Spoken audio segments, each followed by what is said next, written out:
Hey everybody, it is Christine Ernst, the fat ass cancer bitch, coming to you from the Cozy Writing Cottage here in Sandwich, Massachusetts on March 30th, 2024, the day before Easter.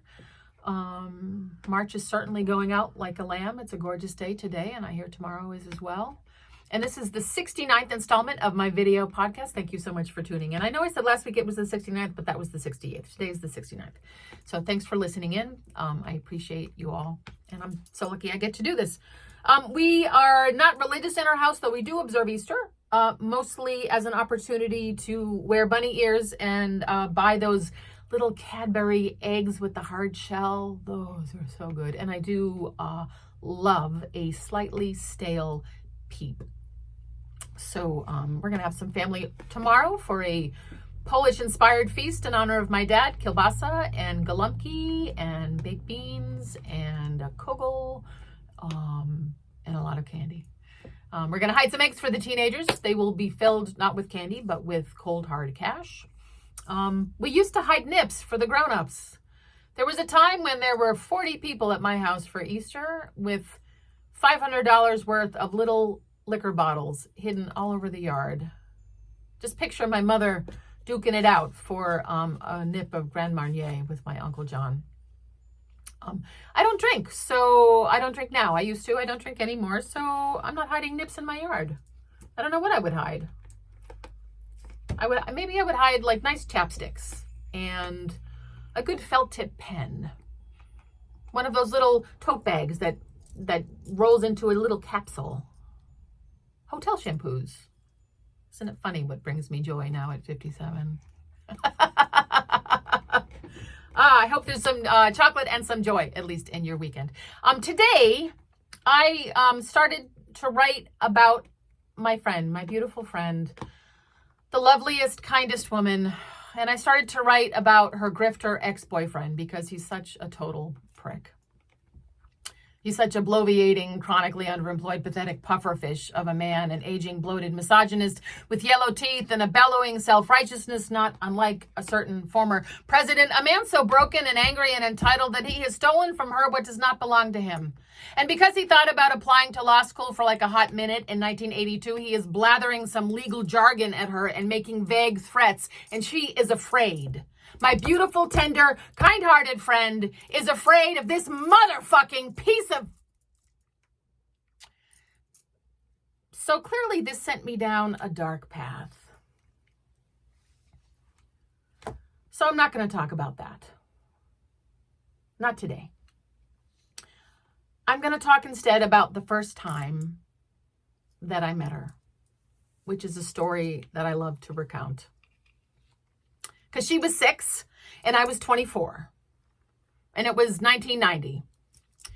And she had come with her parents, who were both auditioning for a community theater production of the musical Brigadoon at the Barnstable Comedy Club.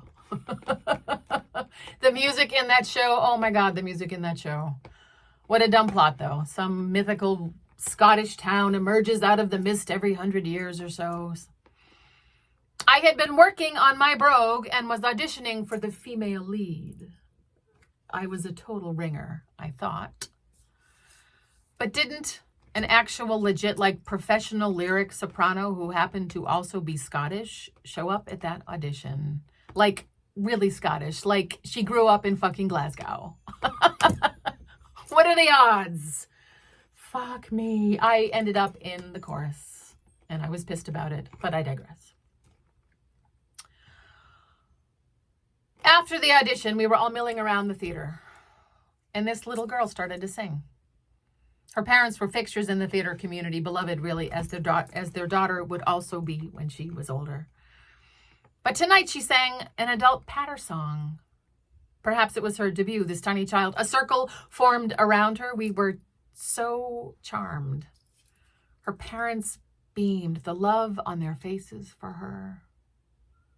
She sang like a lark, swaying her shoulders in 3/4 time, smiling in full command of the material, the sophisticated patter song, the Minute Waltz, based on Frédéric Chopin's Minute Waltz. in full command of the audience, the circle of grown-ups around her. I have got a minute, just a little minute. I have only got a minute, just a minute. I have only got a minute. That is all the time I have to sing this tiny minute waltz, and so forth. And verse after verse unspools and gets faster and faster and faster. It's a comic party piece for a sophisticated comic singer. She was 6. Reeling off each verse with perfect timing and perfect pitch and winky humor. But not precocious or twee. Well, a little twee. A little blonde bird. Singing entertaining verse after verse so expertly. How the heck had a 6-year-old mastered all of that? It was just enchanting. She sang joyfully, playfully, generously, as she would sing her whole life. We applauded. She bowed. Her parents hugged her, so proud. She shook our hands around the circle and thanked us in turn. And she looked us in the eye when she did this, confident and curious and kind, as if she knew she had a special gift to give and took it very seriously. Her parents bundled her up and they left. She waved to us all as her dad hoisted her up on his shoulder and carried her out. I cannot overstate her poise. I cannot overstate the effect she had on all of us. At least on me. I don't remember much about Brigadoon other than that I was mad that I was in the chorus. Though I know that Scottish soprano was just perfect. But I have never forgotten that little girl singing to us after the audition. Her parents didn't end up doing the show, so I didn't see her again for 10 years. We were cast together in A Little Night Music at another theater when she was 16, though. I had a great role in that one, at least, and so did she. We had a duet. Every Day, a Little Death. My favorite Stephen Sondheim song. Perhaps the most beautiful song I've ever sung on a stage. Men are stupid, men are vain, love's disgusting, love's insane. We sang those lyrics together, sitting on a couch side by side. Prescient lyrics now. We did another show a couple years after that, and another. We worked together often. I came to know her as a teen, as a young adult, as a grown-up. We haven't done a show together in more than a decade. But we meet for tea and put things to rights and laugh. She is one of those sunbeam people. A human magnet. Always hopeful, always so kind and tender. Raise your hand if some stupid, vain man stole something from you.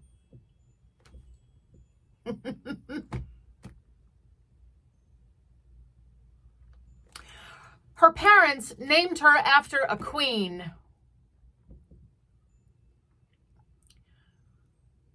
I want her to remember that.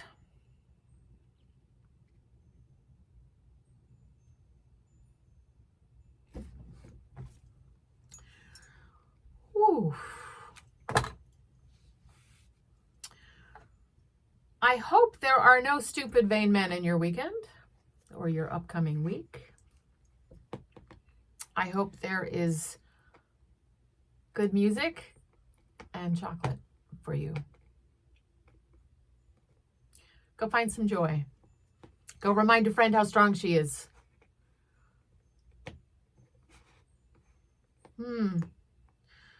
I can't, in all good conscience, recommend that you go and key someone's car or puncture someone's tires, for instance.